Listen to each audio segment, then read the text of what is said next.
Hey, welcome back to my channel. And if you are new here, my name is Brittney, and this is a space for beginners on the piano.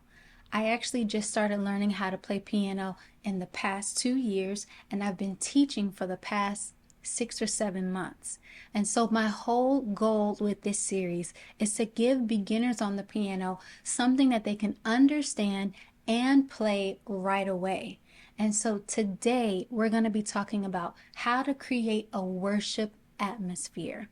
And the chords and progressions that we're going to be using today are very simple to pick up, and they can be used during different parts of the service. So it can set the worship atmosphere before the worship team comes on, or you can also use this during offering or perhaps during prayer time. So you can use this wherever you need it. And it's only going to take 3 chords. So let's go ahead and jump right into it, and let's take it to the keyboard. So we're going to be in the key of C major today, and these are the notes of the scale. If you'd like to know a little bit more about how we find the notes of the scale, let me know. I'd be happy to put together a video on that.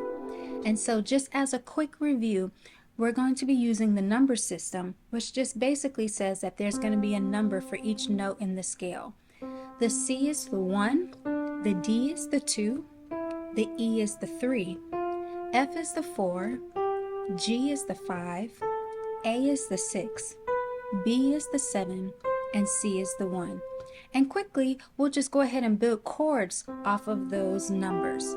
I talk a little bit more about this in some of my previous videos, but I think what I'll end up doing is just creating a full-on video where we talk about the number system and break it down.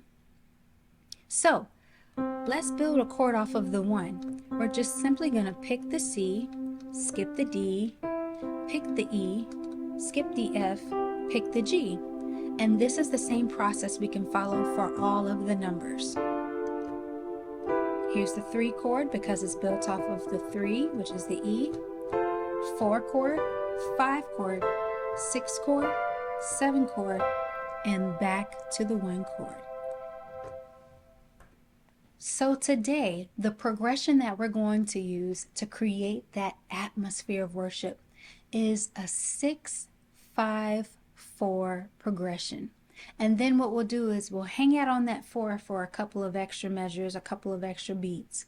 And then we're going to take it right back up. 4, 5, then to the 6. So let's look at what that means on the keyboard. So we said that in the key of C major, our 6 is the A, and we built the A chord. But what I want us to do is just to bring it down an octave, so it's a little bit closer to the middle C. So we have our 6 chord, and here's the wonderful thing about how the piano is built. It's linear in nature, meaning everything is right next door to each other.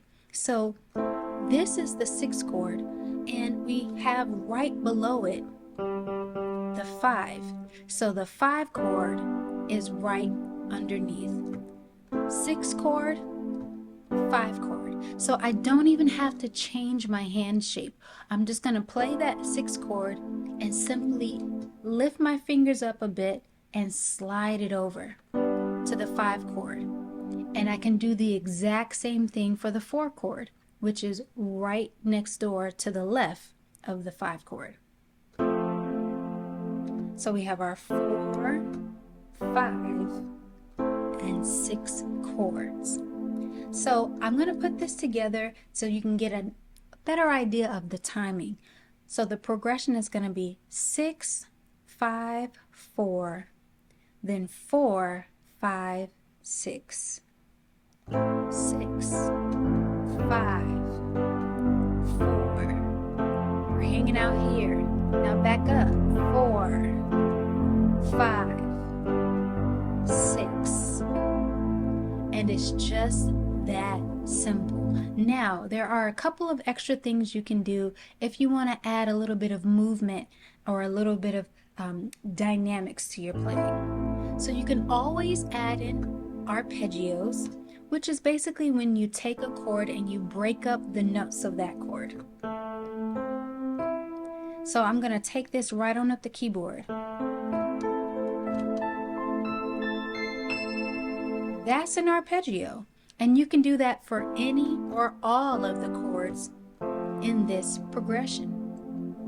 Now, for those of us who, you're able to do a little bit more, or maybe you have a little bit more experience with playing, what we can do is we can actually make this chord slightly bigger just by doubling this E. I'm going to add it right here in the bass. So now I have the same chord, I'm just doubling one of the notes. And this is just going to give us a little bit more of a robust sound. So I'm going to play octaves in the bass, but you don't have to do that. You can just play one A if you'd like. Okay? But just to give us that fullness, I'm going to continue to play the octave in the bass. And again, just like we did with the triads, you can just slide your hand position down. So 6 chord, 5 chord, 4. Now we're coming back up. 4, 5, 6 chord. Just that simple. And now what I'd like to do is introduce a slightly different concept that actually makes the playing even easier, and it gives your progression a little bit more flavor. So we're going to play that 6 chord, and instead of moving everything down, we're just going to move our left hand, aka the bass notes, down to the G. Now this still gives us an A minor chord, but now it's considered an A minor 7. If you're not big on theory, don't worry about this. But if you are, you want to understand how this works, let me know, and maybe I can make a video on that as well. But so now we have this A minor 7, and again we're going to move just the bass, and we have our 4 chord. It's now an F major 7. So you don't have to know the music theory aspect of it to play it, but if you want to know more about it, let me know. But this is another way to play the progression. Now you can come up with the full 4.